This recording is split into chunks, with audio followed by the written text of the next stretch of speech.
and other guests. We have a wide audience here, whether it be real estate agents or appraisers or users of appraisal services. We'd like to welcome you to the Appraisal Report Webinar. I'm your host, Bryan Reynolds with Appraiser eLearning. We've got lots to talk about. Now, if you are able to type a question, we want that throughout the day. You have registered for this event and you have the ability to communicate and ask questions of me as well as the guest you're about to see. If you're watching via YouTube, hi, next time register and then you'll be able to interact with us during the webinar. These are all recorded and they're available on YouTube at any time over at Appraiser eLearning, right? I'm super excited today to have some friends with me. So if they pop on in, I'll let you know who they are. Candy Cooke. She is a broker and an appraiser, as well as Sterling Fryar. He's an MAI. He's an appraiser and a broker. And finally, but not least, Meagan Campion. She's a broker and a landman. And I'm going to ask her a question about that in just a second. So thank you guys for being here. We've got a hot topic today. We've got a big audience, and I'm super excited to dive right in. So before we go anywhere, Meagan, what's a landman? You got to unmute yourself, please. So what I do is I do mineral searches back to sovereignty. So while most people know the land they own, they don't know the minerals. And so I help them with that. Very cool. Very cool. Well, welcome. I'm glad you're here. And guys, I've got a special announcement for you to let you know about these three. Not only are they practitioners in the profession, they also are instrumental with our sister company, Agent eLearning, and they're going to start a brand new webinar series over there. So it's going to be called the Cooked Report. There you go, Candy. No, Cooked Update. Well, they just told me Cooked Report. We'll figure that out. But it's going to be brought to you via Agent eLearning. So we're super excited about that. Candy, tell a little bit about what you do and that you're offering classes over to Agent eLearning, and a little bit about what your ideas are for the webinar that's going to be coming up very soon. Okay. I've been in Texas real estate for 41 years. I also have licenses in Tennessee and Kentucky. No, not Kentucky, Colorado. I'm going to get the right cuts. I'm Kentucky. You're Kentucky. I'm Colorado. I spent a lot of years and realized that good education sometimes was hard to come by. Started offering classes, and the people from Agent eLearning came to Texas and asked, would I help out with their program? Started working, offering classes, and we've started adding in other instructors. Meagan and Sterling are two of the other instructors. We try to hit all of the areas. Meagan teaches a class on minerals, something that we have to deal with in Texas. Sterling's farm and ranch. So we have lots of background coming in. We also feel like there's a time when we really need to jump in and start talking and give you a little blip of information. Meagan and I just went to the NAR Broker Summit, got lots of good information, and we really don't have a format to drop it out there, but we're going to now. So that's what we're going to work on. That's great. That's great. And so you guys are going to have a monthly webinar over there talking about hot topics for agents, like we have over here, the monthly webinar where we talk about hot topics for the appraisal profession. Is that right? Or we'll talk about appraisers. Just saying. Gotcha.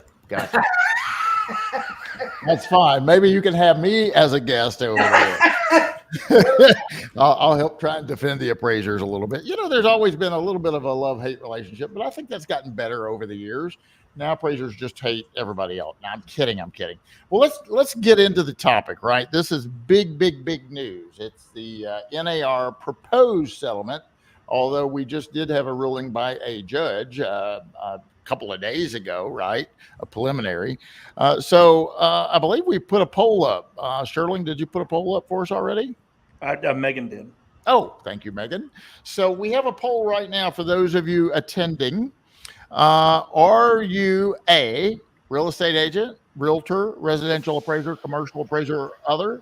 please submit your answer, and we will share those results in a little bit. Okay. I have a note here that you need to click the unmute button in the upper right-hand corner. So I don't know if that's for the attendees or for me. I'm not sure, but guys, I apologize. We're having a little bit of hiccups here today. We've just started a new format here that's supposed to be a whole lot easier, and we've hit a little bumps today. But hopefully you can hear us and we can move on down. So whoever wants to, I'm going to just throw this out there, guys. We have a lot of folks watching this webinar, so I want to get into the weeds really, really quick.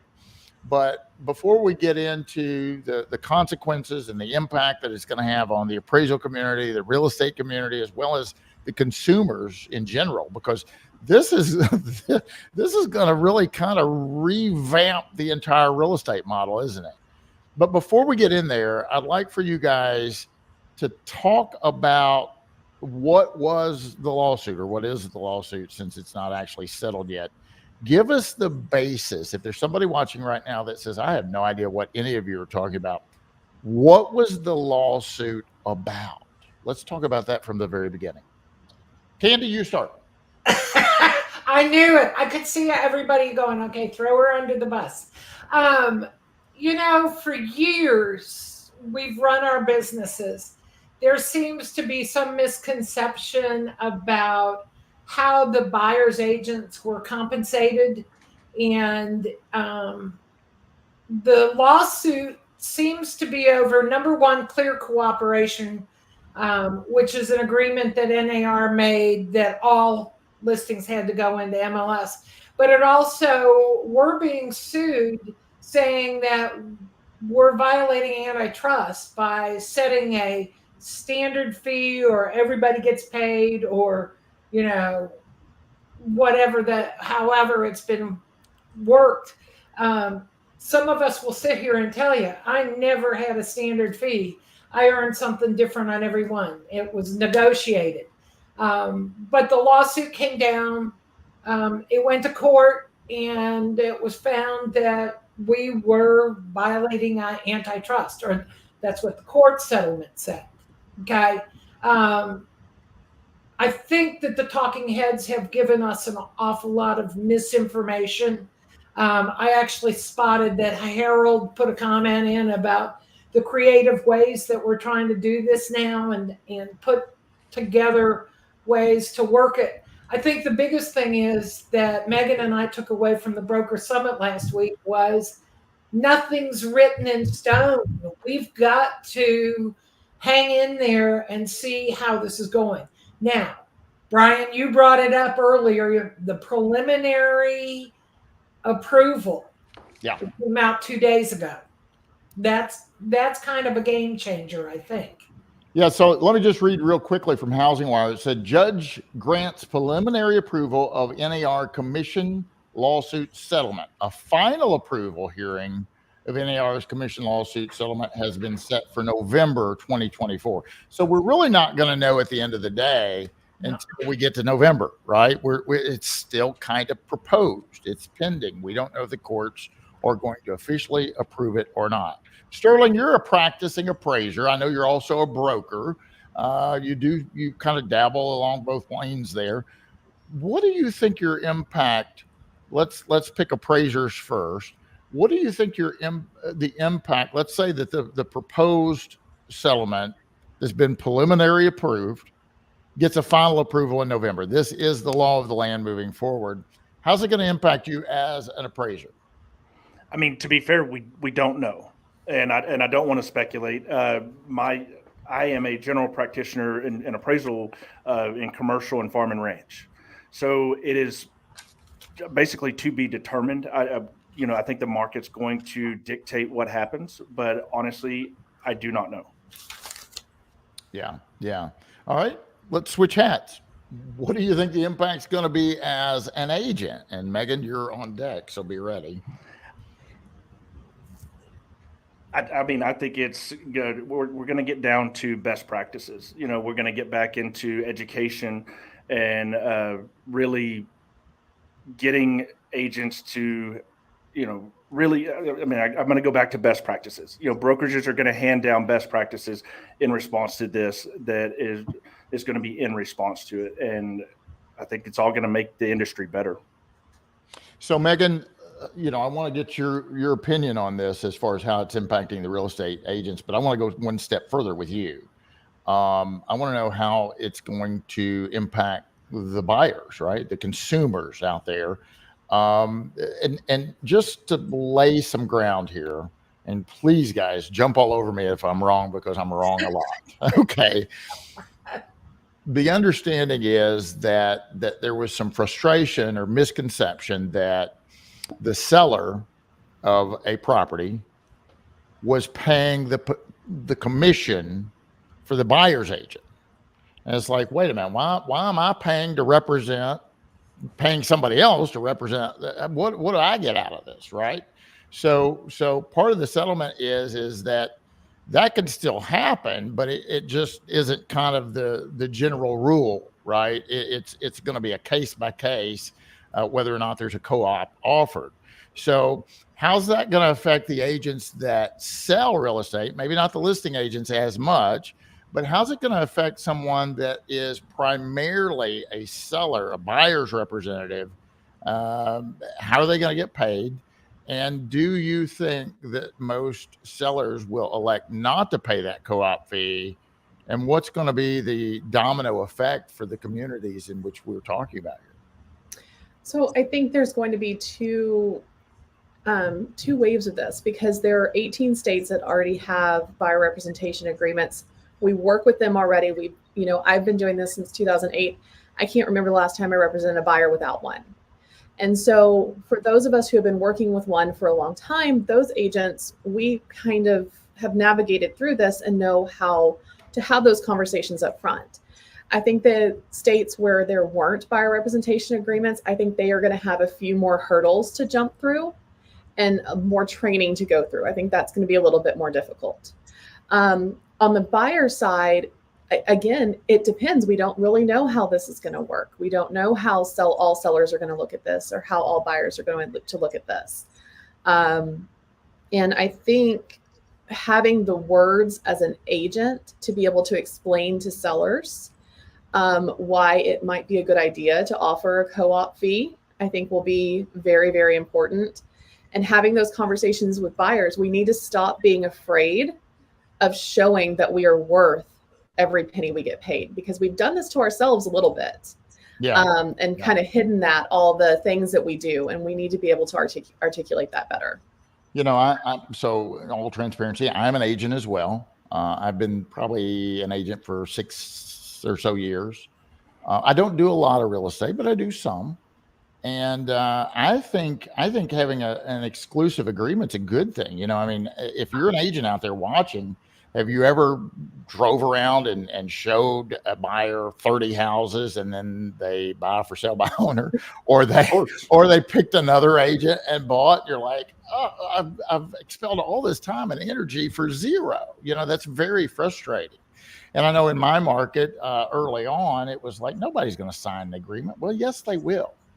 I would approach those buyers as, hey, I'm your guy, right? I'm going to work hard. You can pick up the phone and ask me any questions. I'll take you wherever you want to go. But if I'm your guy, I'm your guy, right? I'm not going to show you a dozen houses or 3 dozen houses just for you to go buy one from somebody else. So I think from that perspective, Meagan's right. That's going to be a really good thing. Candy, what do you think about you're taking a listing and you really educate that seller, right? You say, look, we don't have to offer. No, we don't have to. But it's me trying to sell your house. If we offer a co-op, you got 300 agents or 500 agents trying to sell that. And just let's think about this from a market perspective, right? So if the buyer has to pay their own commission, agent, aren't they going to offer less to buy the house? That's what I talk about all the time. Okay. So let's work on this. So we're talking about, I'm the listing agent. I go out and I talk, and the seller says, I don't want to pay that amount. Well, here's the thing. The buyers negotiate with the buyer's representative, and they say, we don't have any extra money. We can't afford to pay our own commissions.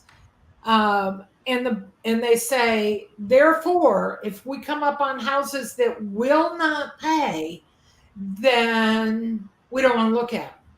We just threw away those people. Texas has a large amount of military. Military is not allowed to pay the buyer's commission. Okay, so we got that part. The other thing is Bryan brought it up, and I'm going to tell you right now, I've actually done this. I have sold, it was listed by a bank, and the banker said it was a trust property, and banker said, we're not paying commission. And my buyer said, okay. And so we figured out what we'd offer. And then my buyer said, pull off, and I'm going to use a different number. But we pulled off what my commission would have been, 7% or whatever it was. Okay. So when we went to make the offer, if it had been 100,000, we offered 93. And the banker said to me, why? And I said, if you want to pay the commission, this is what was directed by my buyer. If you want to pay the commission, we will offer the higher amount. However, at this point, we're not giving the higher amount. Bryan, I got to say it. I think it's going to cause we appraisers some heartache in here when that number starts bouncing around. Yeah. Bryan, if I can, I mean, because I want to ask you a question, because we're getting a lot of questions in the chat about concessions. Mm-hmm. I said I don't do residential appraisal. So you two, as residential appraisers, what is your opinion on how to treat the different, commission amounts? Is it a concession? Is it this? Is it that? Yeah. It's typically not considered a concession. It's a cost of doing business. I mean, you could sell your own house. I want to make something perfectly clear to our appraiser friends and also the real estate agents watching and users. Guys, we have a wide audience here. We have appraisers, we have agents, we have AMCs, we have bankers, we have underwriters, we have regulators, high regulators. We have a pretty wide audience here. So I want to speak to the entire audience and not just a certain segment of the audience. And we do have questions, and it looks like more comments coming in than questions. We encourage your questions, guys. Please put in your questions. We're about to start getting to them. We'll get to as many as we possibly can. But at the end of the day, this is how we look at that. Whatever the market value of the property is the market value of the property, period, right?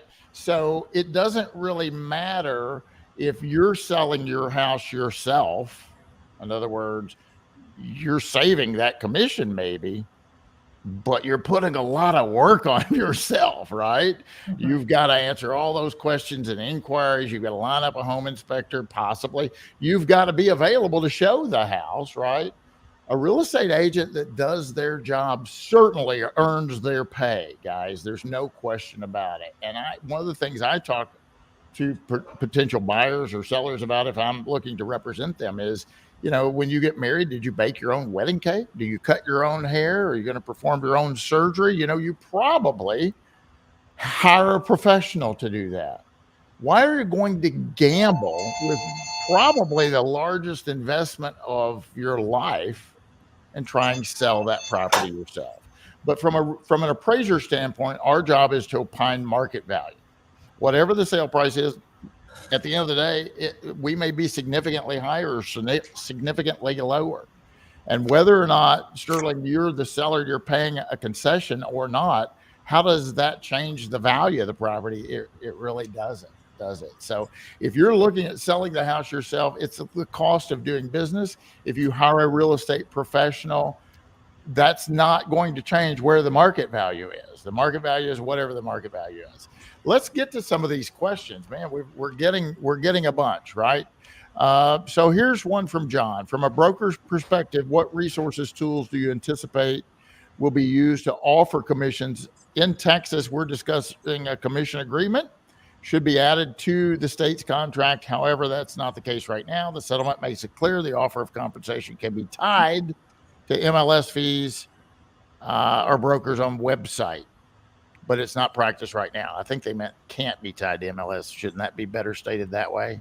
Yes. So what do you guys think moving forward? Let's say you do have a seller that does say, okay, you've convinced me, Meagan, I'll pay whatever amount, right? I'll pay a co-op.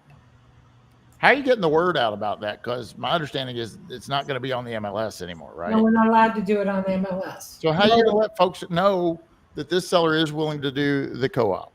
The first thing that we're going to have to do as listing agents, and I'm going to make some of your hearts hurt, is we're going to have to answer our phones because we're going to get more phone calls. Is that why you had your phone ring in a minute ago? Well, it is a landline. I'm in the middle of nowhere. You have to understand. Okay. Sorry I love about Henry's comment, a landline. that. I was trying not to I laugh. thought maybe she queued that up to ring for this answer. Go ahead. Notice I didn't answer it though. But as agents, we're going to have to get better at having those conversations and talking to each other, because I think we're bad about that. And then on our websites, there's other ways to put it out there. I think we're going to get more emails from everybody stating this property is available. And I want to caution you against creative ways in MLS to let people know, because we've all heard about that all over social media. Just be careful about that. We are not supposed to put in there in any way, shape, or form. Find better practices, not sneaky ways to do it. I like that. I like that. John says they can be tied to the MLS feed on the broker's website under the terms of the settlement. Just can't be anywhere in the MLS. And typically that's where we've seen it historically, right? You have an MLS listing and it'll say whether or not there's a co-op being offered, and if so, what percentage. Tracy says, I get sales and negotiated commissions, but what about a property manager that has 45 listings right now? I don't know. Can I just say something real quick? You bet. We have a regulator in here who's commenting. Yay! Welcome, regulator. So this is really important. Everybody who's in here, we're giving our voice. We're putting our voice out there to let Trek and Texas Realtors and NAR and everybody else who's on here know that here are our concerns. Here are the things that are coming up. And so I love the fact that we've got everybody willing to put their stuff in here. And I know Tracy, and I'm going to throw her under the bus. She's my property manager of my own properties. She's been asking me questions. So now she's putting it out in a post, asking me these questions. We don't have answers for everybody. And we had a little bit of heartache coming into this webinar because we're very unnerved by some of the questions. And I guess I should do the other piece is Sterling is the president of the San Angelo board. I'm the treasurer of the Williamson County board. We have been hammered with don't give opinions. So if we back away and say we can't talk about that, we're not trying to skate past it. We're just in a really odd position because my board's being sued. Yeah. So these guests serve in certain official capacities, and they're here today on their own accord, right? So they're not speaking on behalf of a board or an association. Let's make that very clear. And for me, I'm luckily off a board now. Enjoyed it, but it's a lot of work. So I'm speaking as Bryan Reynolds, right? So nobody else, just me. Jared, hi Jared. I just saw you, by the way, out in Colorado Springs. But Jared has a question. He says, I've heard that buyers agents are now also working as loan officers, and they get their commissions on the mortgage side. So how would I account for that in a concession commission side? So you're getting double commission, I guess. I don't know. What's your thoughts on that? Nobody wants to take that one. Jared. Hang on. There you go. Okay, I'm ready to go now. When we talk about this conflict of interest, I'm going to talk about it. Meagan's a landman. Sterling and I are appraisers, but we're all three brokers. And I'm going to tell you, I won't appraise something that I'm a broker on. We can do it if we disclose it. but I don't want to touch it. Meagan, do you?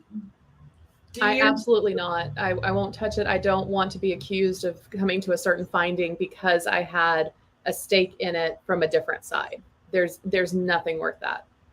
And Candy, I was always under the impression, I've done it 16 years, I've been a broker a long time, that we cannot appraise something that we are a party to at all. I've always handled it, but I had I guess I can call him a mentor because he was the person who I started working for, supervisor. He did it. He flat out did it.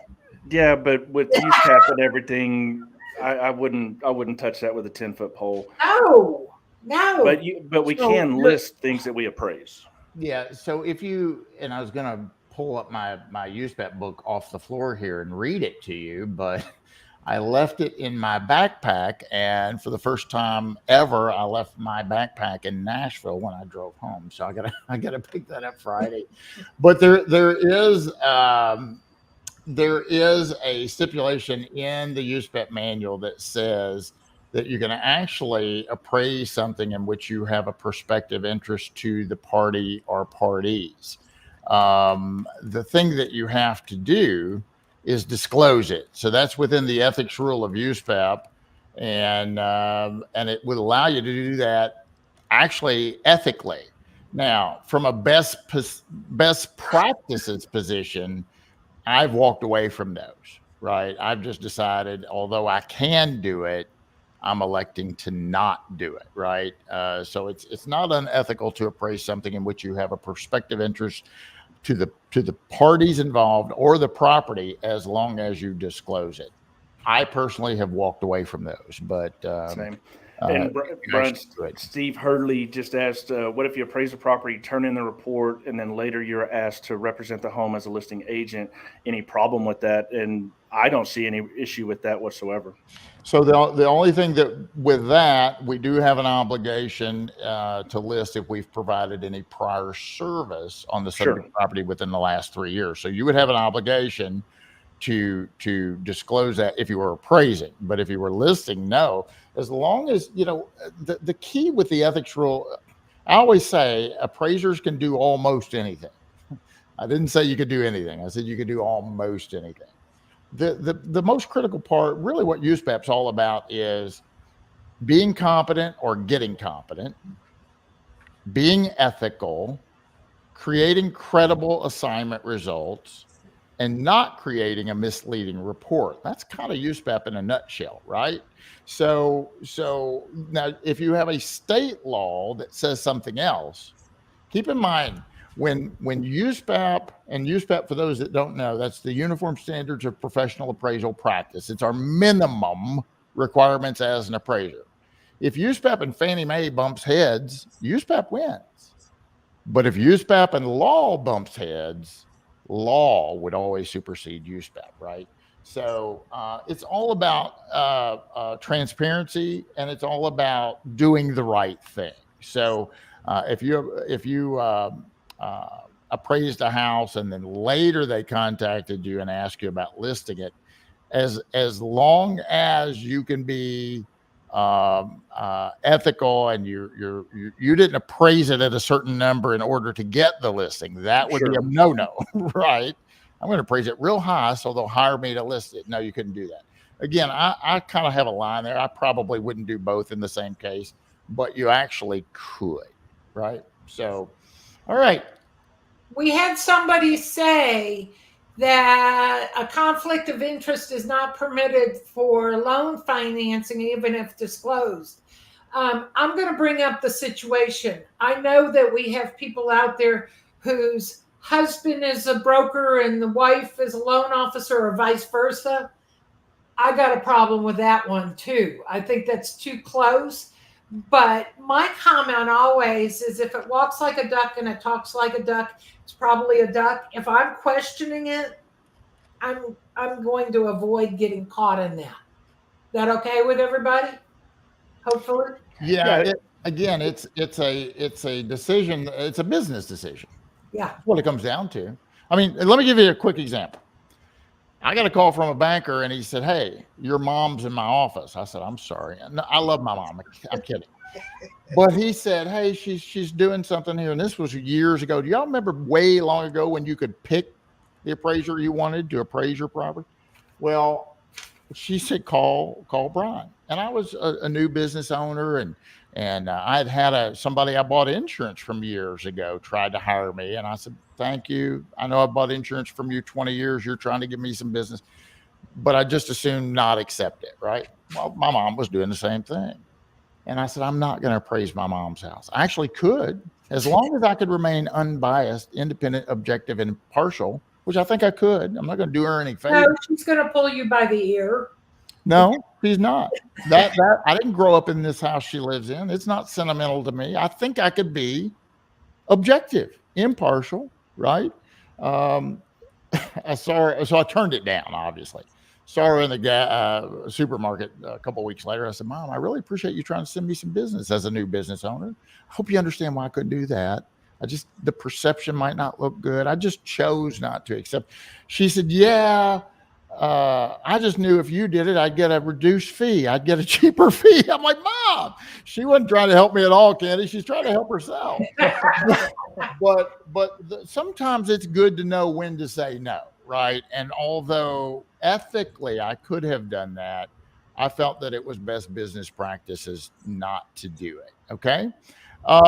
What do you guys think? I've heard a lot of ramblings on this that we're going to have a huge exit of real estate agents. They're just going to get out of the business. They're going to go find something else to do. Have you guys heard those concerns? And if so, what tips do you have for a real estate agent that loves what they do, but they're scared to death they're going to have trouble making money moving forward? Which one of us is actually good enough to say it? Well, I'll start with, we also thought we were going to have a massive exodus whenever the market changed. People were going to have to work harder, and that didn't happen. We've seen an increase in membership. We haven't seen it fall off the way we thought it would. They actually projected that they thought they'd lose a third of the membership for NAR, which would take us from 1.5 million to 1 million. I've been watching it, and it's still holding at 1.5. It fluctuates a little bit. Same way with the Texas realtors. We didn't drop off the way we thought we were going to. Now, I'm going to say it. Everybody can hate me, but there were a whole lot of people who came into this business when it was easy, and they need to go away because they need to be good agents, do their work, and do this right. I know, Bryan. I know. I'm not. I mean, that's the thing I love about Candy Cooke. I mean, she calls it like she sees it. Bad agents, you need to go away. And I'll echo what she just said. Bad appraisers, you need to go away too, right? So we have good and bad and everything, and there's just not room for that, right? There's plenty of ways to make money with the knowledge and skill set you have in real estate. There's no question about it. Hey, I want to read one more comment, and then we'll switch lanes here because I don't want to beat this to death. But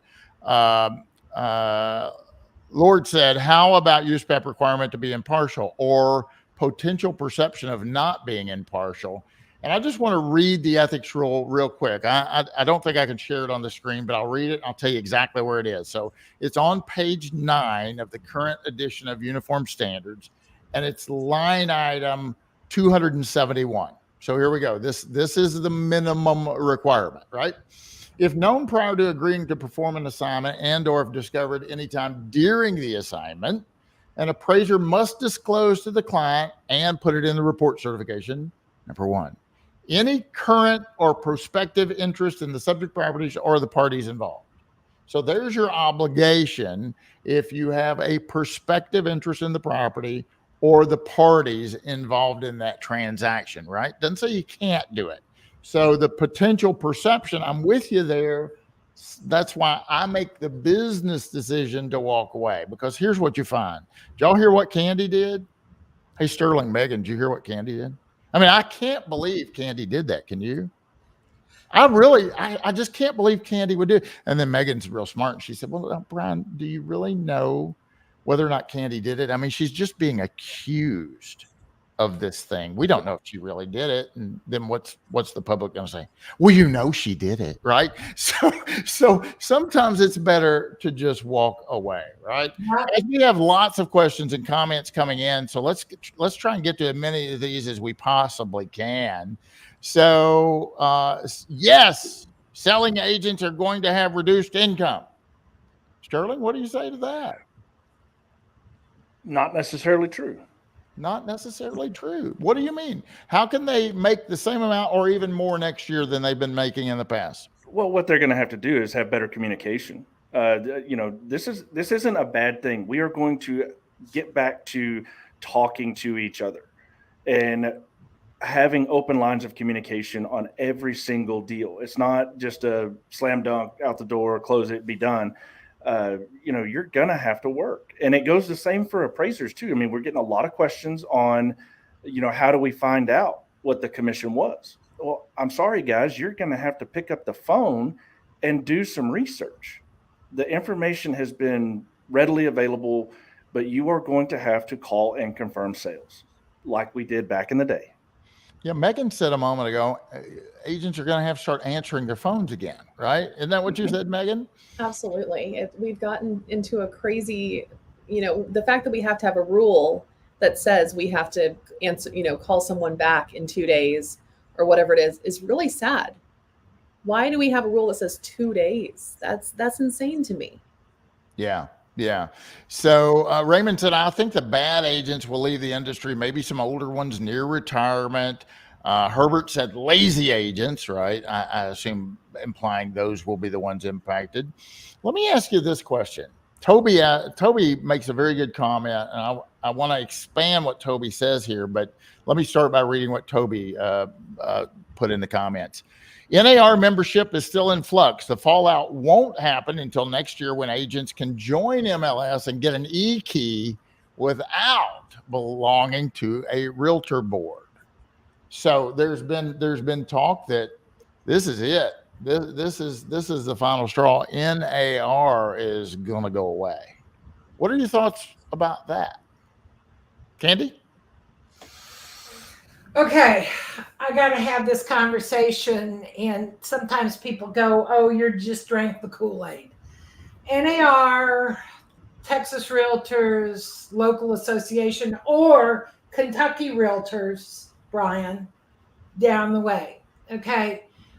They have put together, we have the Code of Ethics, and everybody goes, well, if they go away, we won't have it. Just so that the Texas people know, everything that's in the Code of Ethics is also in the TREC guidelines. Okay, the attorneys have talked to me about this. The other thing is if you don't join NAR, you don't join TR, you just join the MLS, what are you going to do for forms? You're going to have to pay for forms. Texas Realtors gives us 130 some odd forms, okay, from them.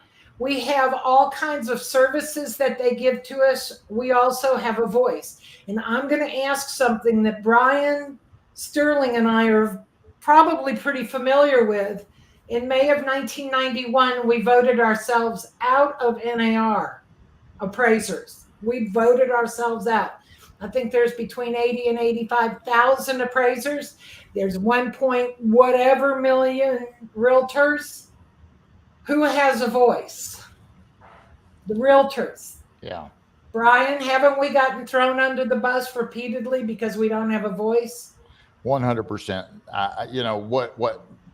What I have said for a long, long time, and I even asked this question in my classes, right? And even in a Zoom class, we'll take a poll. I just taught USPAP in Colorado Springs, and I asked in the old-fashioned way, show of hands. How many of you as a practicing appraiser or a member of a state or national or both association or coalition? And it hurts my soul that most of the time, the answer is very consistent.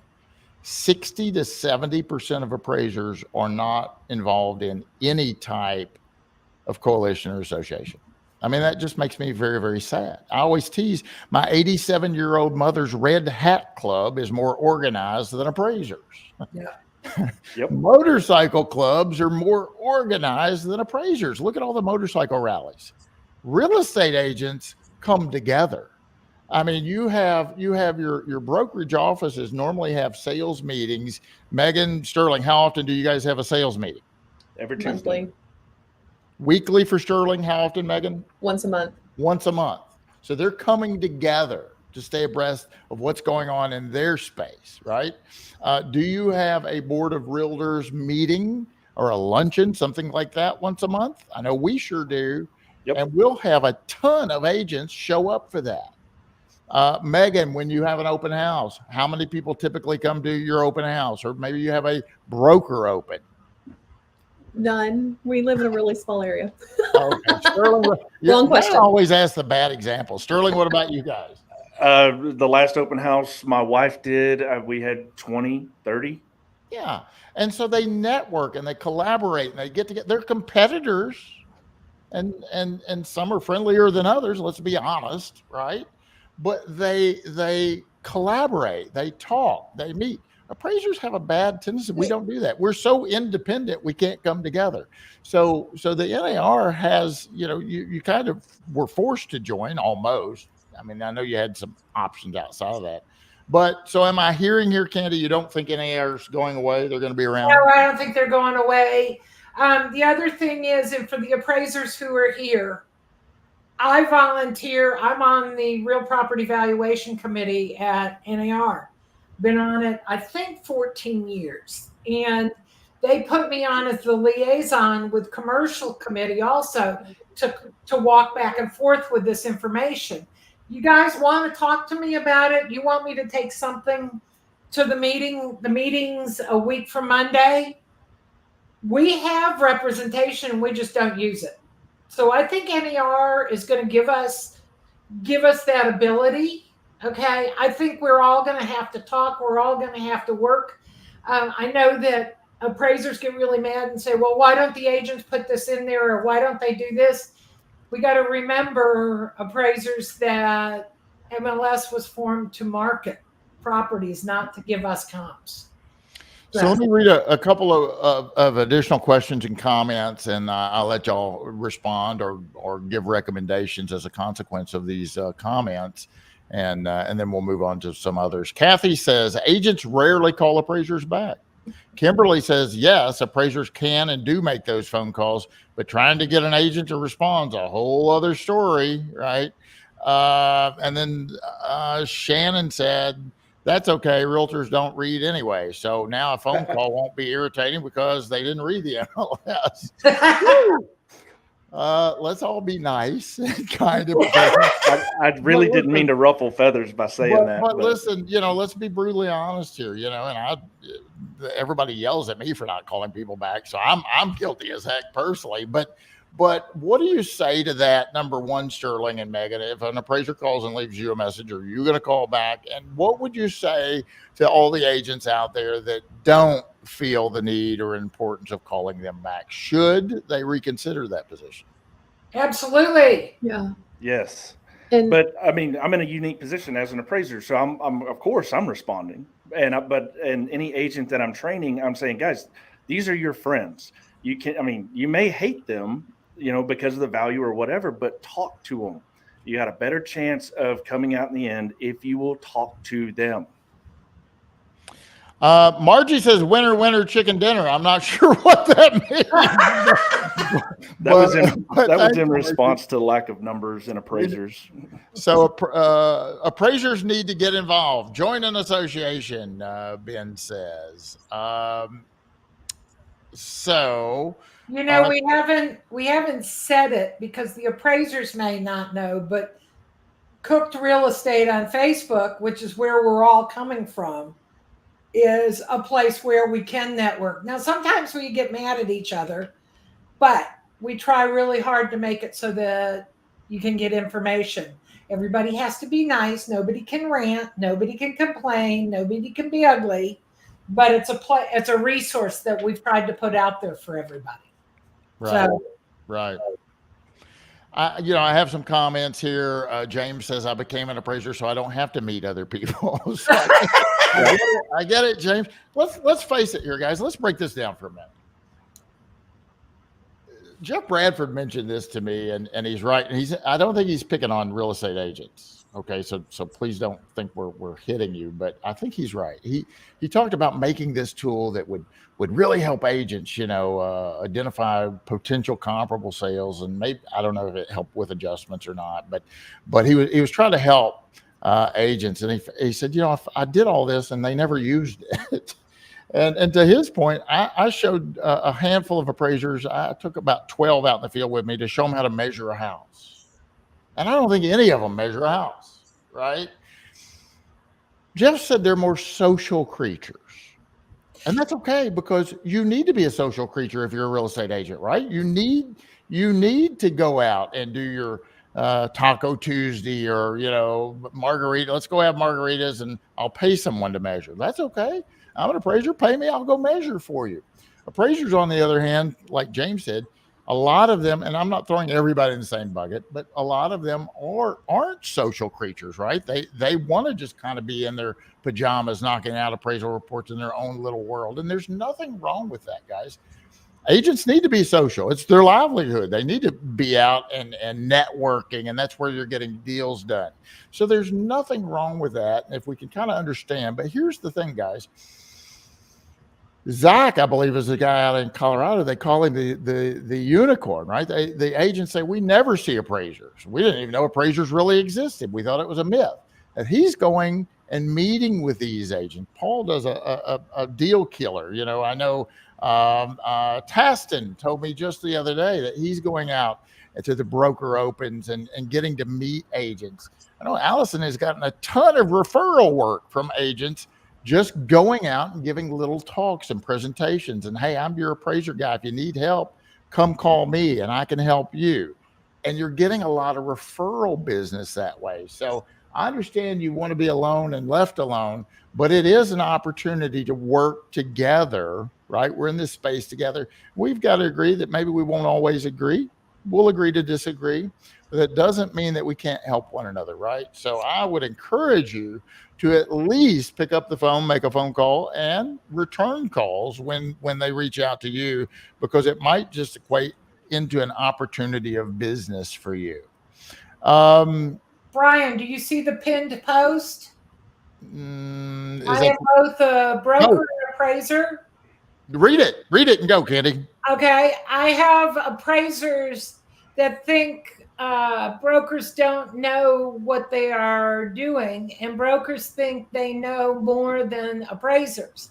Suggestion: just be cordial and kind. I do not always get calls back from brokers, but most of the time I do. Bryan, you've heard me. Everybody's heard me. Bridge the gap. Come on, guys. We're all in this together. Appraisers, you need the brokers and the agents because they're putting the data into MLS. Brokers and agents, we need the appraisers to understand what's going on. And who decided we shouldn't talk to each other? Yeah. Hey, Laura just made a great comment. And Laura, thank you for this comment. I really mean that sincerely. Laura Clark said, call the broker if the agent doesn't communicate. Exactly. What a great idea.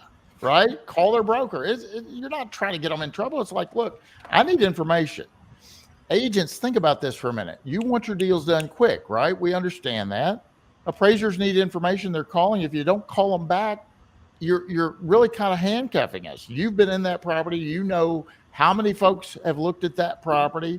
I'll tell you, appraisers, if you're out there struggling looking for comparables, right? Call Sterling and say, hey, you were the listing agent on this property. I know it's under contract, but I'm struggling finding sales. Here's what I want to know. All the potential buyers that came to this property that were interested in buying it, do you know what other houses that they considered as a substitute? Maybe two or three of them went out and bought a different house. What house did they buy? Because that might be the comparable. That's measuring the pulse of the market participant. What house did they consider as the substitute, right? interviewing an agent like that can be very advantageous for you and help you do your job. And agents contacting the appraiser back will give them the tools they need to try and complete that assignment a little quicker, right? So Brian, we do need to work together. Brian, you're saying as an agent, if you call back and cooperate, then you would be getting paid once your deal is closed. And quicker. And quicker. So it does pay to answer the phone. And even if you're answering the phone on a deal that you closed previously, that's not to say that this deal that the appraiser is working on now may not be a comparable for a property you're going to list later or for a buyer that you have later. So it doesn't matter if it's not your deal right now that they're working on, it will affect you in one way or another, and you will get paid eventually, possibly because of this. So guys, listen, we're I can't believe our hour is almost up, and we went really kind of all over the place, which is okay. It's a good thing. And this NAR settlement, proposed settlement, is not going to occur at least till November. So we might do this again. Heck, maybe we'll do it over at the agent e-learning webinar that's coming up very, very soon. In the meantime, Candy Cooke, you have a Facebook group. Why don't you tell everybody about it, how they can get on it, and how many members you got going on over there? Keeps growing. I can't keep track of it. Facebook, it's my last name, COOKE''D, real estate. It is, I started it to just make a place where people could talk. I thought I'd have 400 or 500 people. We're at 20,000, something like 20,150 right now. You have to ask to join. You have to put your license number in. My lenders, I'm sorry, we're not letting you guys in. It just doesn't work for us. But there's files, and I think there's about 150 files now. There is an appraiser checklist, something that you can pull out. Appraisers, if you have some opinion about that checklist, tell me. We'll redo it. But we're trying to put it out where everybody can work together. And I get on both sides. I've been nasty to the brokers who were ugly to the appraisers, and I've been nasty to the appraisers who've been ugly to the brokers and agents. So we'd love to have you. We're going to tie all of this together going forward. You know, I have a couple more questions on the proposed settlement, but we're getting lots of questions and comments, and, you know, we always try to get to as many of those as possible. So I'm going to read just a couple more. There's another poll coming up, and Jim Morrison, are we giving the results to these polls during this thing, or going to post those later? They do pop up when they close, but we can also post them later. All right. So we're going to do both. Thank you, Jim. I have to answer the dang poll too to make it go away. So Shanae just made a comment, and I want to thank her as well. I am both a broker and an appraiser. I have appraisers that think brokers don't know what they're doing, and brokers that think they know more than the appraiser. Suggestion: just be cordial and kind. I do not always get calls back from brokers, but most of the time I do, right? So I think there's a lot to be said with that. Raymond said he likes the conversation. He'd like to see it continue somewhere other than Facebook. He gave a couple of recommendations there. This is a partnership between appraisers and depending on agents to get accurate information so that the appraisals are accurate. I'll tell you what, one of my recommendations was one time I had an appraiser say, hey, the agents aren't putting the concessions in the MLS. So I really struggle finding that out. I said, you know what, why don't you get involved? He said, what do you mean? I said, well, doesn't your association have an MLS rules committee? He said, yeah. So why don't you join that and try and impact change? 2 years later, I saw him. He said, you won't believe this. I got on the MLS rules committee. We made it a rule that agents have to put a number in the commission. Now, the number could be 0, right? You could put 0. But you can't change in their MLS from a pending status to a closed out status unless you put the sale price, the date it closed, the type of financing, and the amount of the concession. And if an agent does put 0 when it wasn't really 0, wouldn't that be a violation of the MLS rules? Guys, you want positive change for whatever profession you're in, get involved. You can make a difference. Sterling, you're involved in an association. Tell me about that real quick. Well, sorry, I'm a little sidetracked. I was looking at Sarah Daniels' comment there at the bottom. Read about that. Go ahead. I'm not even. So I apologize. No, they say they really make it sound like brokers and loan officers, or I guess LOs, are not allowed to talk to appraisers. We actually had a panel at our last luncheon, and I asked a residential appraiser. I said, there's this myth, I think this myth or misinformation that we are not allowed to talk, and he responded back, he goes, "I'll talk to anybody. I'm more than happy to talk. Now, the second you start talking value, I shut down." And so that's the kicker, is have the conversation, communicate with them. But when you get into what is the value of this house, they're going to shut down. We have to. We have to. I think we need to have you guys back on for another, and forget the NAR settlement. We'll just talk about appraisers and agents, because we could have a multi-hour conversation on that. Let me ask you a couple more questions. Meagan, Stephanie says, do we have any idea who will be regulating how the buyer reps are done in terms of needing to have one prior to showing a buyer? Who's going to police that? Brokers? ? That's another we don't know question. Brokers are supposed to, but we also know that brokers are supposed to do a lot of things that they don't necessarily do. And so I'm not sure if that's going to be a regulatory thing or if it's going to be in office. Policing ourselves, that's going to be a very difficult line to walk, I think. Okay, very good. Sterling, you want to add anything to that? I'm going to echo what she said. I mean, hopefully we have forms and all, we're going to know a whole lot more, in the next however many days, 60 days, 90 days, whatever the time is. We're all going to be monitoring this, and we can all report back once we get a better handle on this.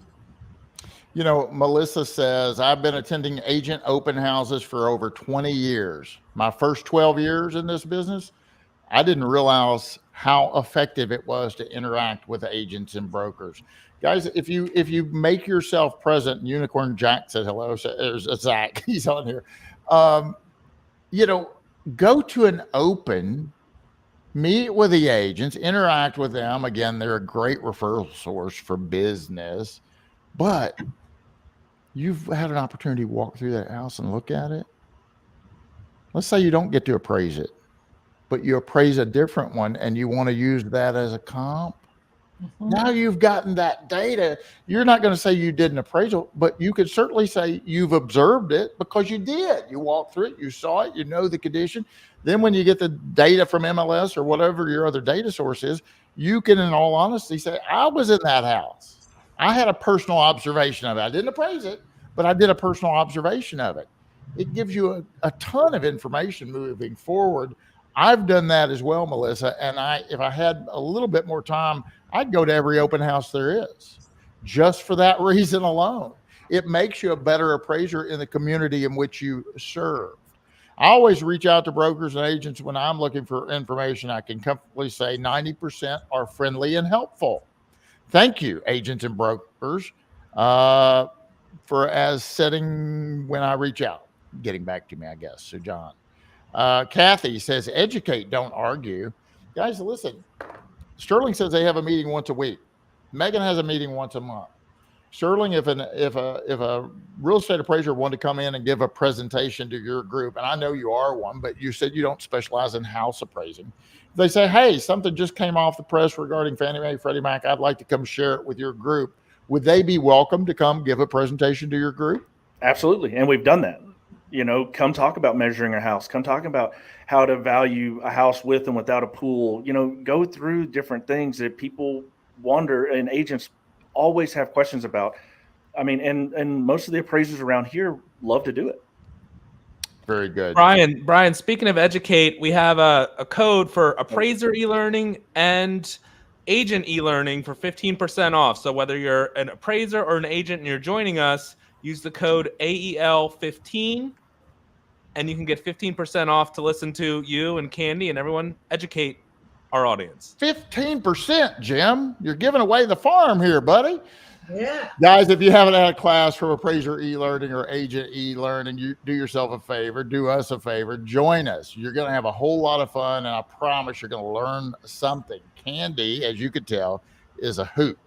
This is how she is in class, and you're going to have a good time and a wealth of knowledge right there. Colleen says, I am a social appraiser. I almost always get a timely call back. So again, if you're complaining about agents not calling you back, listen, I've had a lot of agents say appraisers are just know-it-alls, right? And if I call and have a conversation with them, they tell me they're not friendly people. Maybe that's why you're not getting a call back. Take Colleen's advice. I'm a social appraiser. I interact with them. I establish a relationship. You're probably more likely to get a call back. Guys, we're at the top of the hour. We're about done here, and I still have lots of stuff to ask you about on this. I will say, if folks want more information, you can go to the NAR website. They have what's called a NAR settlement FAQ. And the one I have in my hand was last updated April 25th, 2024. So that's today, I believe. So you might just jog over there. There's 63 or 64 FAQs that could really bring you up to speed on this. Candy Cooke, what's the future for real estate agents and real estate appraisers, in your opinion? We're going to be here. We're in. We're good. And oh, by the way, Bryan, we have one of our guests that we can announce right now. Our next session, we may have Bryan Reynolds as one of our guests. Anytime, Candy. I'd be honored to be over on your program. I'm looking forward to that. That's going to be a monthly webinar. Yes. Great. And all three of you at a time, or are you going to just tag? We'll take turns. Very good, guys. We have tons more questions, but we're completely out of time. Sterling, what's your thought on the profession in general? We're winding down. I just want you guys to all opine and give us some insight where you think we're going, what's going to be happening right around the corner. So I see this comment just set Newberry said, so bottom line, it is just business as usual until this is settled. And that's ultimately the message. Business as usual. Don't freak out. Keep doing education, keep conversation with your broker. Everything's going to be okay. Diana says the Dodd-Frank legislation has long-lasting implications on how appraisers conduct their business. They would rather we not communicate at all. Well, so I mean, Diana, you make a point, but I just want to highlight that. So Diana's speaking about what's called the Wall Street Reform and Consumer Protection Act. Okay, that's the law. It's commonly known as Dodd-Frank, short version. It's easier to remember Dodd-Frank than the Wall Street Reform Consumer Protection Act, right? What that says is that a commissioned individual at a bank can't engage the appraiser. There's got to be some sort of insulator there, right? It doesn't say one word about prohibiting appraisers and agents from talking to one another. We can talk to one another. That's a myth. Okay. What we can't do as an appraiser, we can't talk to the agent about the value. We can't talk to them about our opinion regarding highest and best use.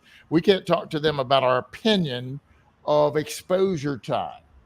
There's 5 entities an appraiser can deal with via USPAP, the ethics rule. That's the client, parties authorized by the client, state regulatory authorities, due process of law, and a professional peer review committee. Those are the 5. But we can talk to agents about characteristics. Hey, Meagan, did you do a competitive market analysis? What sales did you use for that? We can certainly have those conversations, even with loan officers, without any problem whatsoever.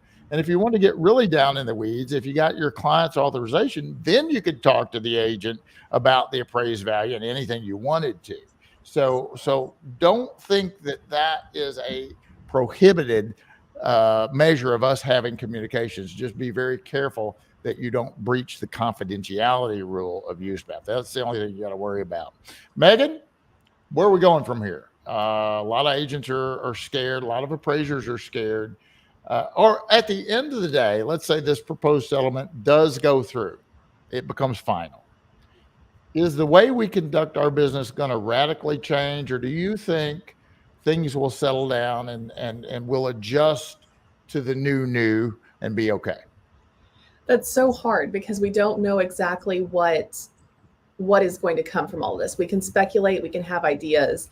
My best advice for appraisers and realtors right now is facts.realtor. That's where NAR is putting out all the information about the pending litigation, the proposed settlement. You can go read the proposed settlement for yourself. I highly recommend you do that. And that is the best place to get your information, not from Sally down the street, not from social media. Get it straight from the source. Listen, you took the words out of my mouth. I always say, be careful on any kind of groups or anything else. Always go to the authoritative source when in question. Hey guys, I'm going to close with this statement from Margaret, and thank you very much, Margaret. I appreciate this. Margaret Nelson Quinn says, communication between appraisers and brokers build trust. And I couldn't have said that better myself. So thank you, Margaret, for those final words. Candy Cooke, if somebody wants to reach out to you, how do they get in touch to you real quick? rpc@aol.com. Thank you very much. Or join your Facebook group, right? Yes. Oh, I forgot that. Yes. Sterling Fryar, MAI, thank you for being here, my friend. If Thanks, someone sir. would like to pick your brain in a little bit more detail, how is the best way to reach Sterling? My appraisal email is sterling@ppabv.com, or my agent brokerage is sterling.fryer@kw.com. Very good. And finally, Meagan, you're on deck. Who, if somebody wants to reach out and say hello to you or ask you some more hard questions, what's the best way to reach out to you? Probably mmorganrealtor@gmail.com. Give them the landline number. 830-519-4132. Oh, I was going to give all y'all cell phone numbers here in a minute. I'm just kidding. I wouldn't do that to you. Jim Morrison, what am I missing? What do we need to close up with? I think this was a great thing, and thank you everyone for joining us. Jim Morrison, what about Val Expo? When is that? And how can somebody find out information about Valuation Expo in Las Vegas coming up soon? So we're going to be at Caesar's Palace August 19th through the 21st. We're really excited about that, and you can join us at valuationexpo.com and register. Very good. Ladies and gentlemen, thank my guests. Thank you very much for being here. Ladies and gentlemen, you've been watching the Appraisal Report webinar brought to you by the very fine folks over at Appraiser eLearning. Don't forget, we've got one for you agents coming up over at Agent eLearning. Check out your emails for that. Be ready. Guys, go ahead and hit the subscribe on our YouTube channel. That will keep you in the know. For Candy Cooke, Sterling Fryar, and Meagan Campion, I'm your host, Bryan Reynolds. Until next time, stay safe, make some money, and happy appraising, or happy real estate, or happy underwriting, whatever it is you do. We'll see you again real soon. Thank you. Thank you.